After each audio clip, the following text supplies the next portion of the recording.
Hi everyone and welcome! In this video we're going to be talking about 17 tips and tricks in Notion that help you save your time. Well, at least they help me save my time, so I would like to share them with you. And before we dive into the tips, please hit the like and subscribe button if you haven't yet. That will help me enormously to develop this channel. Thanks a bunch! Alright, let's look at the Notion. Tip number 1, use shortcuts. I love shortcuts. They are big time savers, and the first one is what you see on the screen, type / for comments. And you can use that to actually have an overview of all the blocks and everything that Notion has to offer, all the things that you can insert or embed or create in your document. And the beauty of that is that you can actually start typing things. For example, you can have, you want to have a table, and then you have things that relate to table in here. Then something else that relates to the / is to use / for coloring the blocks.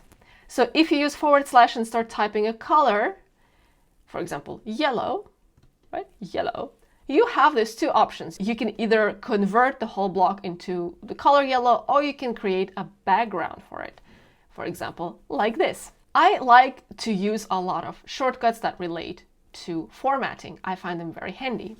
And one of them is using cmd+b to make things bold, or cmd+i to make things italic.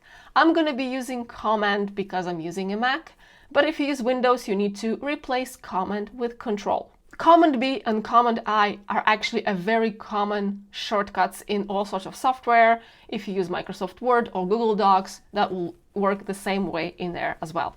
But let's say if you want to make text bold or italic while you're typing, you can also do that without doing it afterwards. In order to make it bold, you need to start with 2 asterisks or star signs and start typing some text, right? Text. You finish it with 2 asterisks and your text is bold. And the rest of the text is not. If you want to make something italic, you start with 1 asterisk and then you start typing text right away, and then this text is italic. Same thing when it comes to different types of content. You can use an asterisk and space to create a list item, or you can as well use dash and space to create a list item, right? So you can have your item, your another item, another item. If you would like to create hierarchy, you press tab. If you would like to remove the hierarchy, you press shift+tab. That's something that also works in some other applications. Interestingly enough, if you have an ordered list, right, you have your item, and you want to create a hierarchy, when you press tab, by default, you get the letters as the signifiers, the bullets for your list. If you would like to have an actual bullet list, in here, you can just start typing asterisk or a dash, click space, and that will be replaced. And by the way, you can start your numbered list from any number in Notion. You can start with 7, so it's actually pretty handy. If you want to create a to-do list item, you can use the open bracket square and closing bracket square, and then you have your to-do list. To-do, another to-do, and another to-do. In order to create some hierarchy to your content, you need headings. The fastest way to create one is to use hash and space. That is your heading 1. 2 hashes and space will make your heading 2. And, you guessed it, 3 hashes and space will make a heading 3. If you have an unformatted text and you want to make it a heading, you can select it and then click Command-Option 1 to create a heading 1, Command-Option 2 to create a heading 2, or Command-Option 3 to create a heading 3. And the last tip in the section of the shortcuts, all belongs to tip number 1, is to use @ to mention someone, or to create a date, or to create a reminder. Or you could also link a page. But I do find it quite handy to use it for reminders, right? So you could use it, you could say like remind today, and then you can put a time, and then this is actually converted into a reminder. So that is actually right now, and it became red. And my phone most likely had a notification. Next tip is how to quickly add a link. In order to quickly add a link, you need to obviously copy it so it's in your clipboard, and then you select a text. So you can obviously do it via this kind of situation. So you just select a text, it could be any amount of like words, and then you just Command V, you just paste it in there and it's there. Tip number 3, quickly duplicate your blocks. So in order to duplicate a block, you have to select it and then press Command D, and then you can duplicate it as much as you want. Or you can select it, click, you keep it, right? So as if you were about to drag it, and you drag it with Option pressed as well. So this is how you copy that. That actually also works in other software. You can quickly create columns in your text by just dragging content on the right or on the left. There are very handy lines in here that actually show you where you're dragging, dropping your text. So here you have these 3 columns. It's pretty handy. Tip number 5, use the page settings. You might think that maybe this is a little bit too narrow of a space for the 3 columns. So in order to do that, we can go here, click 3 dots, use this menu, and you could go and actually use the full width of the page so that your content takes more space. You can also use small text, so I already use it by default. You can also change the style of the font. It could be serif, so it looks a little bit more elegant, or monospaced for whatever reason you would like to use that. So let's give it back to default. Although it is very handy to use the full width when you use Notion on either small screen or you work with the very information-dense pages with tables or databases. However, when it comes to regular text, this line width is a no-go. It's a very bad reading experience. So let's change it back to the normal width. Tip number 6, share your page without being worried that it would be edited or messed up with. For example, if you're a teacher and you create some kind of a setup for your students, maybe like a template for some homework, and you would like the students to use that, but not necessarily mess up with what you have done, you can do it this way. You go to share, share to web, so it has to be turned on. By default, it's actually off. And then you can look at the options if they're not shown by default. So allow editing is off. So that's what you want. If you don't want other people to mess up with your document, you don't allow it to edit. And you allow duplicate as a template. So what your students might do is that they will just duplicate this document and do their homework without messing up with your original document. All right, let's stop sharing it. Tip number 7, quickly search for everything by using Command P. I found Notion's search function really good. You can search not only for the page name, but also for any kind of content that you have within your documents. Tip number 8, use table of contents for lengthy documents. So let's maybe create a little bit of a hierarchy in our document real quick. Just drag certain things around, dragging, maybe this, maybe drag it again, holding it with Option key. Maybe have a bit of a, headings in here. Oh wait, sorry, got the space. It actually also works afterwards. Yeah, so I can also copy this one. Excuses. Okay, so we have this neat little structure. What we want is actually to create a table of contents. So what we do is we use / and we type table. And the last item there is table of contents. Table of contents is essentially a structure that is made out of your headings in a document. I used to like to put it also on the side, for example, like here in the separate column, and then obviously you have to take the rest of your content and move it over here and adjust. But as you can see, the columns are lost. So I decided that I should probably not go for that kind of structure. And I decided that I should just use table of contents on top of my document. Next tip, number 9, embed content. I find embedding one of the most powerful features in Notion, and what we could do here, if we go and type embed, you could see all the embeds that you can do here. So let's try to embed a Google Calendar. So we have this calendar over here. So here you have this menu. It's called the kebab menu, by the way. So you click these three dots and you have the options and you select settings and sharing. And then you need to make sure that your calendar is available to public.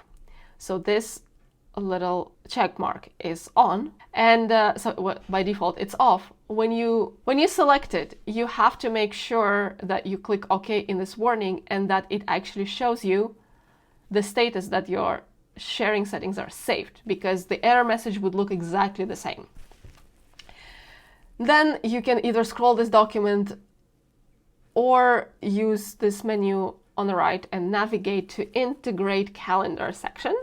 And from here, you need the public URL to this calendar. You copy that. So you get back to Notion and you paste it. And then here you choose Create Embed. Might take a while. It's not the fastest thing. So waiting. And here we have our calendar. It doesn't look the prettiest, unfortunately. It doesn't follow the current Google designs. But it still might be quite handy for you to look at. You can also, for example, switch to the weekly view, right? So that kind of stuff. Another thing that I find quite handy is to embed the maps, right? You can also just select it, right? Google Maps.